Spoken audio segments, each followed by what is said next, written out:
Hi, this is Mark from LongIslandWatch.com, and welcome to yet another episode of Watch and Learn. I do believe we are up to episode number 20. Today we're going to be talking about watch straps. Basically the sizing of them. You know, you get a new watch or you want to fit a strap onto an old watch. How do you know what length to get? We've covered widths and buckles and deployment in other videos, some of the other Watch and Learns to show you how to change the straps. So I really want to talk more about how do you know what length strap to get, you know, with the long piece, the tail, and the part with the buckle, how they're measured and how you could figure out what is the right size for you.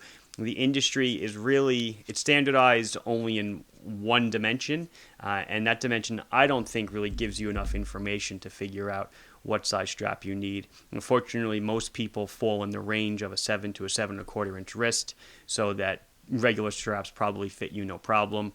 But if you want to be sure, or you're going to get a strap that's maybe a little bit shorter, maybe it only comes in short and you like it, you know, how do you know if it's going to fit?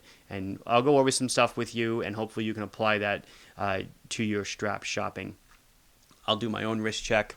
I've got Orient Star Open Heart on one wrist, and then on the other, I'm wearing Nomos Tangenti. I've had this watch for quite a long time. I actually used to carry Nomos, which is where this watch came from, not long after I started the business.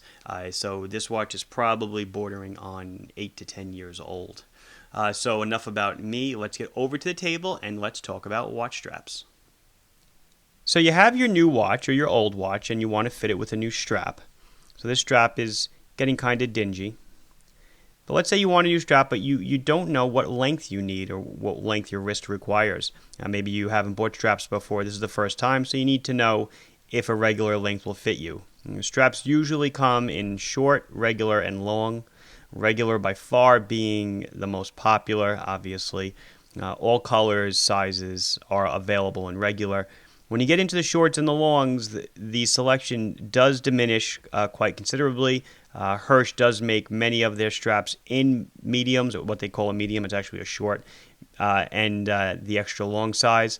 But some of the styles do not come in it. But as I have been noticing over the years, every time I get a new catalog, they've added a couple more straps into the long or the short category for people requiring them.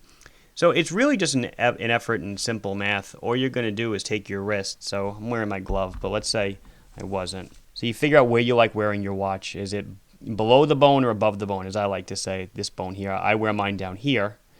So what you do is you just take a piece of string, or a bracelet if you have one. You take a piece of string and you just lay it across your wrist and you make a loop with it. Not too tight, not too loose. You want to just, be snug on your wrist so that there's really not much air between the string and your wrist. And then you take it, you unfold it, and you measure it with a ruler or a caliper, and you see what you are. So my wrist below the bone is 6 3/4 inches. So great. Now where do you go?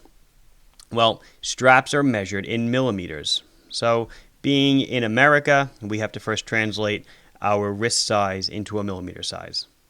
So I've gone ahead here and I've done the math for you. So a 6 3/4 inch wrist is roughly 171 millimeters. You just multiply 6.75 by 25.4 and you get the number of millimeters that your wrist is. That's your circumference. So this closed loop, if it were perfectly snug to your wrist, would be 171 millimeters all around. But we're not buying all around, right? We're just getting a strap. So we have to take the head out of the equation. So we have to measure the head from here to here from where the strap attaches. You can approximate it as lug tip to lug tip. That's probably the easiest thing to do. And this watch comes in at 46 millimeters from tip to tip. So now that you already have your wrist size in millimeters, the lug to lug is 46. You take your original size, subtract out the head, and your strap, where it attaches to the buckle and where it attaches to the watch, should equal around 125 millimeters. Obviously, you don't wear the watch skin tight, so you want to add a couple of millimeters, or some people add about 1/8 of an inch or so to the number. If you like it loose, it's 1/4 of an inch. But really, depending on the style of strap and the style of watch and even the style of buckle, this number or the comfort level of this number will change. Maybe 130 or 135 is the right number in one watch, but it's 128 in another watch. Everything is different. So it does take a little bit of experimenting, but how do you know, 125, now again, I'm going to just repeat it. So let's undo the watch. So 125 is now the distance from my thumb here to the part where the buckle attaches, the end of the strap. So this entire half of a strap plus the distance from here to where the prong goes through. Okay, which for me ideally actually is right between these two holes.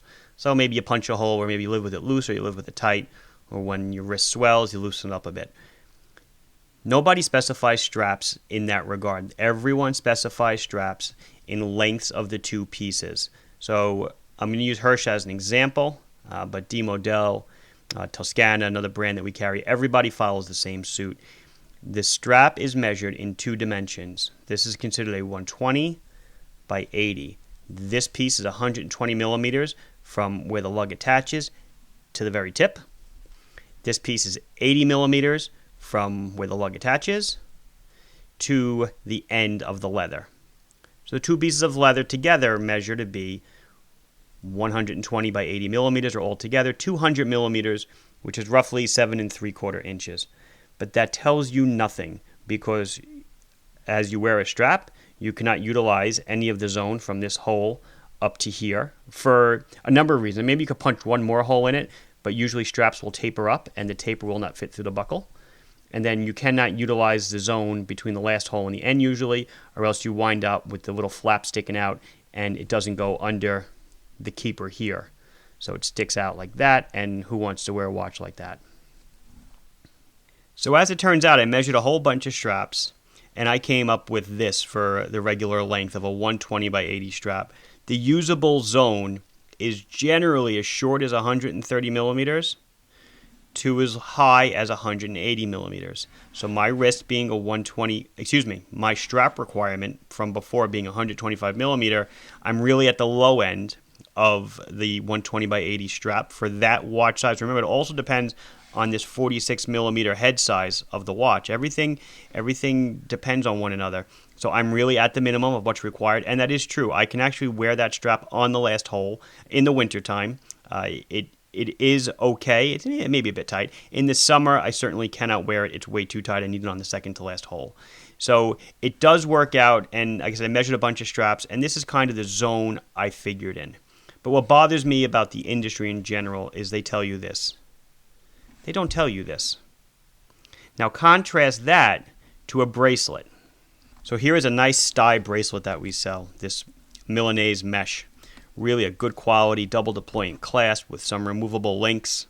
If you look at our website for the specifics of this bracelet, we tell you the distance from here to here in the flat, and we tell you how small it goes if you remove all these links, and how long it goes if you put all the links in, which is in its standard state.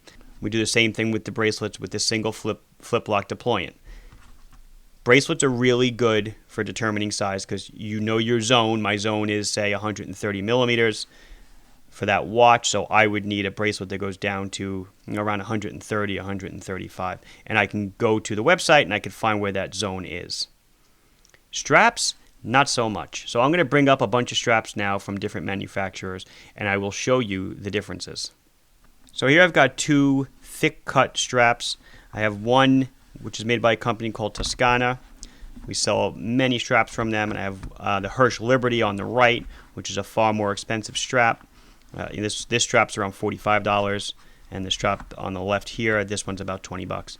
But they are both 120 by 80 straps.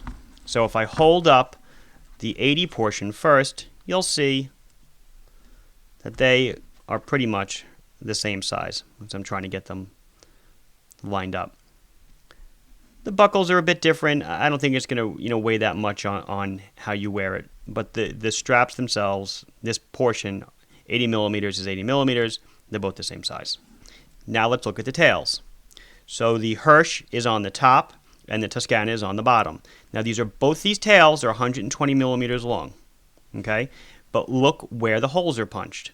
The hole in the Liberty starts a little bit closer to the lug, so it would fit a little more snug on a smaller wrist. And the last hole on the Liberty is further down, so it will fit a larger wrist as compared to this one.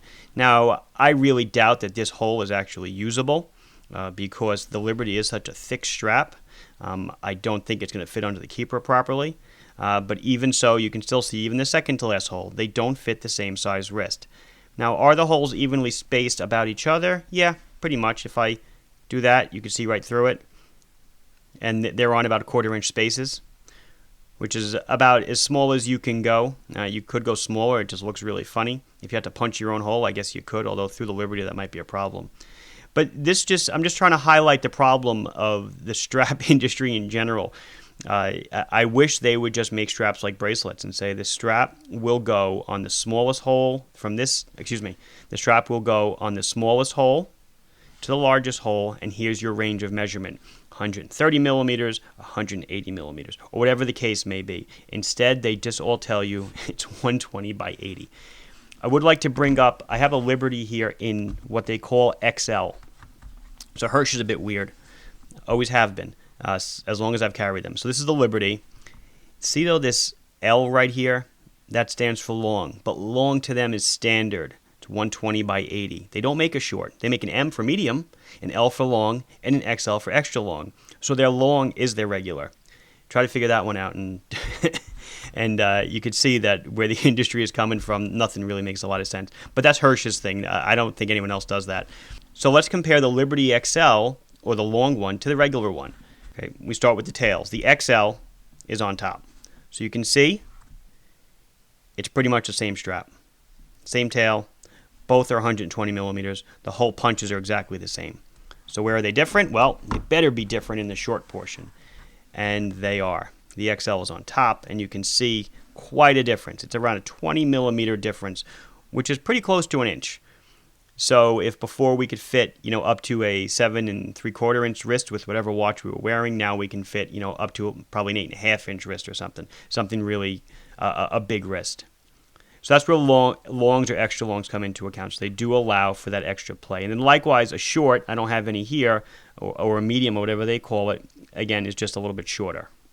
So now I'll bring up a Horween strap on the top, cut by the same people, Toscana, that we get this strap from on the bottom. Both are made or come from the same manufacturer, or I shouldn't say same manufacturer, the same importer. So the short portion is exactly the same. Let's take a look at the longs. You'd think maybe they'd be the same. They are not. You can see that the Horween goes up a little bit higher. You can get a tighter circumference on it. So you can see that they certainly do not standardize a hole pattern. So as I was putting this together and thinking what straps I wanted to use, I said, you know what? I should really compare two Seiko straps. The strap from the old or current 007, 009, and the strap from the new Turtle. Because surely they should be about the same. They're both rubber dive straps. So you take the short end, and immediately you see they're about the same, pretty much. So, okay, so the tails should be the same too, right? Well, no, they're not. They're about the same length. Maybe the Turtle is a little bit longer, but it's cut way different. You get holes all the way up to here. I mean, I don't know, if you use this hole, the strap's probably going to wrap around your wrist twice. But it shows you that even from the same manufacturer of the watch, they are using different cuts on the straps. The holes line up, yeah. You can see daylight peek through. So they're on the same centers, but the Turtle strap is cut with holes much further up. And all of this is, not to highlight flaws in the manufacturer. It's just to show you that when it comes to consistency, there really is no consistency with straps. So when you purchase a strap, that's why you got to kind of know what range you're in. And then hopefully when you get the strap, it will fit you. Bracelets, it's easy. You know what the size is, you can do the math, and you know what the range of adjustment is. But with a strap, there is no range of adjustment. Like I said, these are the rubber dive straps are very long, by the way. They're always long because they're meant to be worn around a wetsuit. You can see it's much longer than your standard 120. I think this is like 140 long. Adding a new strap to a watch is really a very satisfying experience. You can replace something old and dingy with something new, or you can replace a black into a brown for a wardrobe change, or whatever you want to do. So, don't be afraid to change your strap, but you do have to do a little bit of homework and a little bit of math sometimes to figure out what length you need. Obviously, for most people, a regular size will fit, but sometimes you do need to go into the XL territory or into the shorter territory, if your wrists are really skinny. And a good indicator of this would be, if you've shopped for watches before and you know that it never fits you, well, chances are then that when you buy a strap, a regular size is not going to fit. You need to either, go for the long or the short. So this has been Mark from longislandwatch.com showing you the differences in strap length and how to measure a watch strap for your wrist. Please like this video if you enjoyed it. Please subscribe to our channel if you have not done so yet. If you have any questions or comments, you can put them down below, and I'll be sure to address them as soon as I can. Thank you.